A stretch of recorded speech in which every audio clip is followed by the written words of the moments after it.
بسم اللہ الرحمن الرحیم۔ آج کا میری اس گفتگو کا عنوان جو ہے وہ یہ ہے کہ دین اسلام سے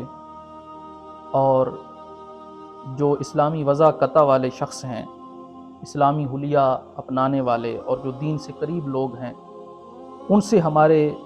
جو اور مسلمان بھائی ہیں وہ دور کیوں بھاگتے ہیں اور اس کا کیا سبب ہے۔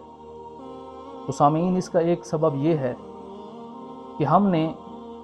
اسلام کو، جس کا نقشہ ہمیں ایک استغنا کی صورت میں پیش کرنا تھا، اسلام ایک ایسا دین ہے کہ جو کسی سے مطلب بھی نہیں رکھتا اور اسلام بغیر کسی لالچ کے رہنے کا سبق دیتا ہے، اسی اسلام کے لیے ہم نے یوں کیا کہ ہمارے مدارس والے لوگوں نے بھی اور ہماری مساجد کے لوگوں نے بھی، جو اس کی کمیٹیاں ہیں یا اس کے محتممین ہیں، انہوں نے یہ کیا کہ اگر مسجد بن رہی ہے تب بھی چندے کا اعلان کیا جاتا ہے، اور پھر ہمارے ہاں مساجد کے اندر یہ اعلان ہوتے ہیں کہ اب فلاں خان صاحب نے 500 روپیہ دیا، اب فلاں ملک صاحب نے 100 روپیہ دیا، اب فلاں چودھری صاحب نے 50 روپیہ دیا۔ تو یہ اعلان ہوتے نظر آتے ہیں۔ اب اسی طرح دوسری طرف آئیے کہ جیسے ہی مدارس کا قیام وجود میں آتا ہے، کوئی مدرسہ بنتا ہے، تو اس وقت بھی عموماً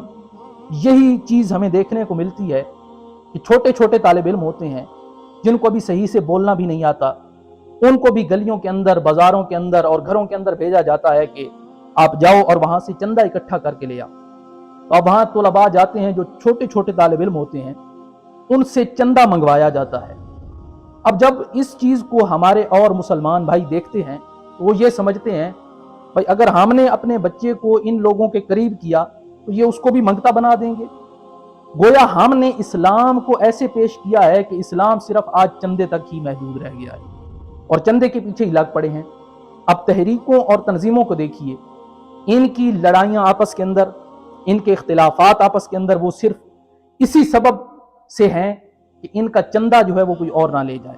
اب کسی ایک تحریک والا ہے تو وہ یہ کہے گا اپنے علاقے کے اندر کہ بھائی اس فلاں بندے کا چندہ میری طرف آنا چاہیے، فلاں گھر کا چندہ میری طرف آنا چاہیے۔ اسی چندے نے ہم سب کو اسلام کے قریب جانے سے، لوگوں کو اسلام کے قریب آنے سے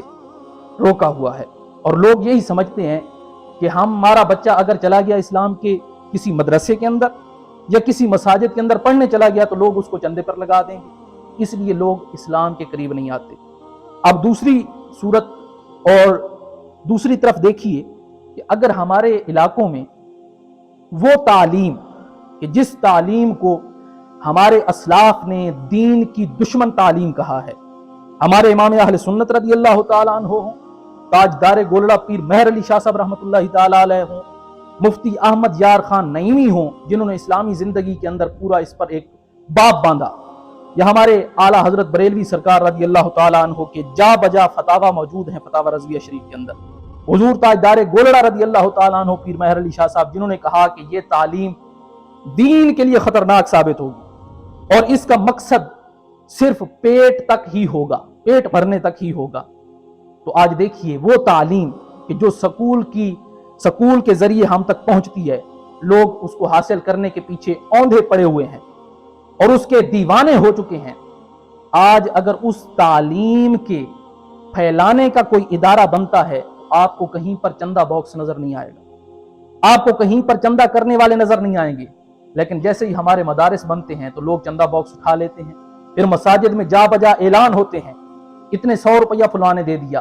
تو یہ وہ چیز ہے کہ جس نے لوگوں کو اسلام کے قریب آنے سے منع کر دیا ہے، لوگوں کو اسلام کے قریب آنے سے روکا ہوا ہے۔ تو ہمیں اس چیز سے دور رہنا چاہیے۔ اگر نماز بھی کسی شخص نے پڑھنی ہے تو نماز کے لیے کوئی بڑی مسجد کا ہونا ضروری نہیں ہے، نماز کے لیے فقط ایک صف لے لیں، ایک مصلی لے لیں اور اسی پر ہی آپ جماعت کرا کے جناب والا ہر کوئی اپنے کام کے اندر لگ جائے۔ لیکن ہم نے ان بڑی مساجدوں کے چکر کے اندر آ کر کہ ہمیں اس کے اندر جو ہے وہ چینی لگانی ہے، ہمیں اس کے اندر جو ہے وہ عالیشان کام کروانا ہے، اس وجہ سے چندے کرنے کے اوپر ہم تل گئے ہیں، اور انہی کا نتیجہ ہے کہ آج لوگ اسلام کے قریب نہیں آ رہے۔ اللہ تبارک و تعالی ہمیں عقل سلیم نصیب فرمائے۔